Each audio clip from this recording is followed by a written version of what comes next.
எல்லாருக்கும் வணக்கங்க. பொதுவாக புடலங்காய் கூட்டு அப்படின்னா எல்லாருக்கும் ரொம்ப பிடிக்கும். அதுலேயும் இந்த கல்யாண வீட்டில் இல்லை ஒரு சில ஹோட்டலில் வாங்கி சாப்பிடும்போது இன்னொரு முறை போடுங்க அப்படின்னு சொல்லிட்டு நம்ம கேட்டு வாங்கி சாப்பிடுவோம். அந்த அளவுக்கு ரொம்ப ருசியாக இருக்கும். அதே மாதிரி ருசியாக ரொம்ப எளிமையாக நம்ம வீட்டிலே எப்படி பண்ணலாம் அப்படிங்கிறத நம்ம சேனலில் இன்றைக்கி பார்க்கலாம். நான் ஒரு 1/4 கப் அளவுக்கு கடலைப்பருப்பு இருக்கும் பார்த்தீங்களா, கடலைப்பருப்பு பின்ன ஒரு 2 ஸ்பூன் அளவுக்கு மட்டும் பாசிப்பருப்பு, இது ரெண்டையுமே ஒரு அரை மணி நேரத்துக்கு முன்னாடியே ஊற வச்சுட்டேங்க. ஊற வச்சுருந்ததை இப்போ நம்ம சேர்த்துக்கலாம். ப்ரெஷர் குக்கரில் நான் பண்ணுறேங்க. ப்ரெஷர் குக்கரில் பண்ணோன்னா தான் நல்லா சாஃப்டாக நல்ல டேஸ்ட்டாக வரும். அதனால் இதில் ஒரே ஒரு பூண்டு மட்டும் சேர்த்துக்கிறேன். சேர்த்துட்டு அரை தக்காளி இருக்கும் பார்த்தீங்களா, அரை தக்காளி மட்டும் சேர்த்துக்கிறேன்.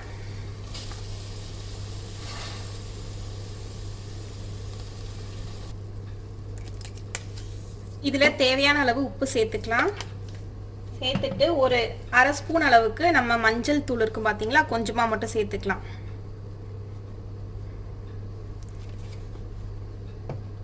சேர்த்துட்டு இந்த பருப்பு இருக்கும் பார்த்தீங்களா, இது எல்லாமே மூழ்கிற அளவுக்கு மட்டும் தண்ணி ஊற்றிக்கலாம். நிறைய ஊற்ற வேண்டியதில்லை. நான் 1/4 கப் அளவுக்கு அந்த பருப்பு எடுத்திருக்கேன். அதனால் ஒரு கிளாஸ் அளவுக்கு மட்டும் தண்ணி எடுத்துக்கிறேன். இந்த மாதிரி சேர்த்துட்டு ஒரே ஒரு புடலங்காவை நான் நல்லா தோல் எடுத்துட்டு இந்த மாதிரி பீல் பண்ணிட்டு பொடி பொடியாக கட் பண்ணி வச்சுருக்காங்க, இதை சேர்த்துக்கிறேன். புடலங்காய் சும்மா மேலாப்பில் மட்டும் இருக்கட்டும், ரொம்ப கிளறிடாதீங்க. பருப்பு தான் நல்லா வேகணும், புடலங்காய் வேகமாக வெந்துடும்.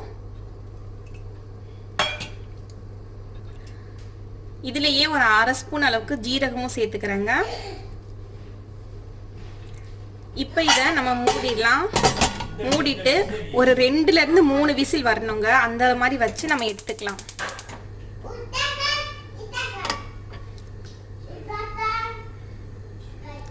இந்த மாதிரி மெத்தடில் நம்ம பண்ணும்போது குழந்தைங்களுக்கு ரொம்ப ரொம்ப பிடிக்குங்க. அது மட்டும் இல்லை, பெரியவங்களும் நம்ம நார்மலாக சாதத்து கூடயும் வச்சு சாப்பிடலாம், வெறும் வாயிலே சாப்பிடுவாங்க. அந்த அளவுக்கு ரொம்ப ரொம்ப ருசியாக இருக்கும். இது வெந்துக்கிட்டே இருக்கட்டும். 2 விசில் வர்றதுக்குள்ளே நம்ம தேவையான பொருளை அரைச்சிட்டு வந்துக்கலாம். அரைக்கிறதுக்கு ஒரு 1/4 கப் அளவுக்கு தேங்காய் துருவல் எடுத்திருக்காங்க. அது கூடயே ஒரு 2 பச்சை மிளகாய் சேர்த்துக்கிறேன்.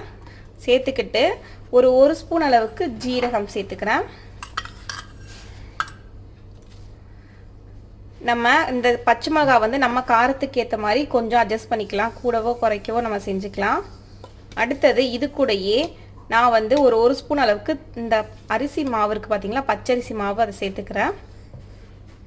நீங்கள் பச்சரிசி ஊற வச்சு கூட நம்ம சேர்த்துக்கலாம். அடுத்தது கொஞ்சமாக பெருங்காயத்தூள் இருக்குது பார்த்தீங்களா, அது கொஞ்சமாக பெருங்காயத்தூளை நான் சேர்த்துக்கிறேன்.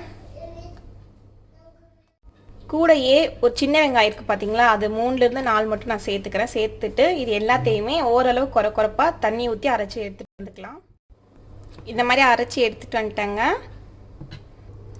இப்போ பாருங்கள், விசிலெல்லாம் நல்லா போயிடுச்சு. நம்ம ஓப்பன் பண்ணி பார்க்கலாம். நல்லா வெந்திருக்கு.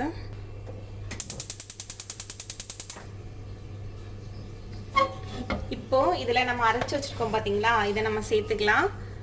நம்ம அதே பாத்திரத்தில் அப்படியே குக்கர்லேயும் நம்ம செய்யலாம், இல்லைன்னா நம்ம வேறு கடாயில் கூட நம்ம மாற்றிக்கலாம் வேணும்னா.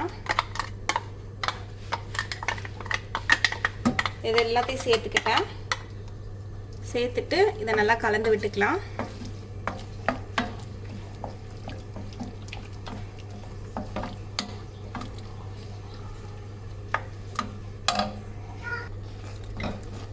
இந்த மாதிரி நல்லா கலந்து விட்டுக்கிட்டு கொஞ்ச நேரம் மட்டும் கொதிக்க விடலாம். ஒரு 2 நிமிஷம் கொதிக்க விட்டால் போதுங்க. இது கொதிச்சுட்டு இருக்கக்குள்ள நம்ம இதுக்கு தாளித்து ஊற்றிக்கலாம். இந்த மாதிரி ஒரு தாளிப்பு கரண்டியில் ஒரு 1.5 டேபிள் ஸ்பூன் அளவுக்கு நான் நல்லெண்ணெய் சேர்த்துருக்கேங்க. நம்ம இந்த புடலங்காய் கூட்டு நல்லெண்ணெய் இல்லை தேங்காய் எண்ணெய் அதில் நம்ம தாளித்து ஊற்றினோம் அப்படின்னா ரொம்ப ரொம்ப சுவையாக இருக்கும். எண்ணெய் காயவுமே இதில் கடுகுளுந்த பருப்பு சேர்த்துக்கிறேன். கடுகுளுந்தம் பருப்பு சேர்த்துட்டு அதில் கொஞ்சமாக வெங்காயம் இருக்குது பார்த்தீங்களா, சின்ன வெங்காயத்தை கட் பண்ணி சேர்த்துக்கிறேன். சேர்த்துட்டு ஒரே ஒரு வரமிளகா பின்ன கருவேப்பிலை எல்லாத்தையும் சேர்த்துட்டு நல்லா தாளிச்சிக்கலாம். நம்ம வர மிளகா வந்து உடச்சி சேர்த்துக்கலாம். நம்ம பெரிய மிளகா இருக்குது பார்த்திங்கன்னா, நீட்ட மிளகாவை உடச்சி சேர்த்துக்கலாம். குழந்தைங்களுக்கு அப்படிங்கிறதுனால நான் அப்படியே சேர்த்துருக்கேன். குழந்தைங்க எல்லாருமே ரொம்ப ரொம்ப விரும்பி சாப்பிடுவாங்க இந்த கூட்டு. அந்தளவுக்கு ரொம்ப ரொம்ப ருசியாக இருக்கும்.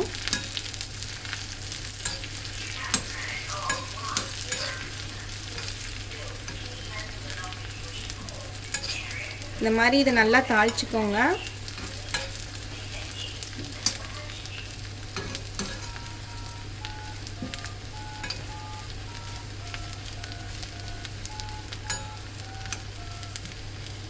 நீங்கள் செக்கு நல்லெண்ணெய் அப்படின்னு சொல்லிட்டு உங்களுக்கு தெரியணும் அப்படின்னா இந்த மாதிரி நல்லா பொங்கி வரும். பொங்கி வரதை வச்சுட்டே நம்ம கண்டுபிடிச்சிடலாம் அது நல்ல ஒரு செக்கு நல்லெண்ணெய் அப்படின்னு சொல்லிட்டு.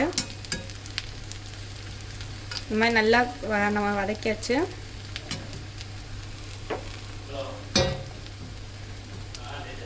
இப்போ இதை நம்ம தாளிப்பில் கொட்டிடலாம்.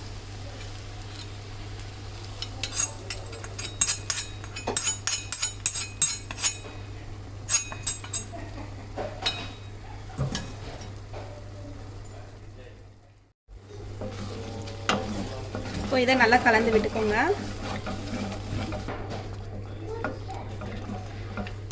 அவ்வளோதாங்க, நம்மளோட ருசியான புடலங்காய் கூட்டு ரொம்ப சூப்பராக ரெடி ஆயிடுச்சு.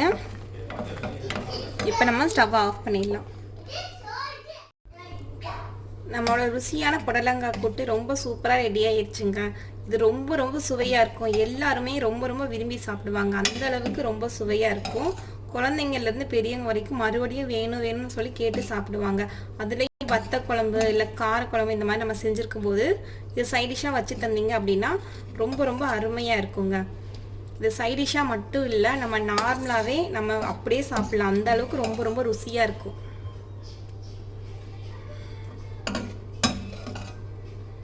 கண்டிப்பாக ட்ரை பண்ணி பாருங்கள். ட்ரை பண்ணி பார்த்துட்டு உங்கள் ஃபீட்பேக் என்ன அப்படின்னு சொல்லிட்டு கமெண்ட் பண்ணுங்கள். சரிங்களா?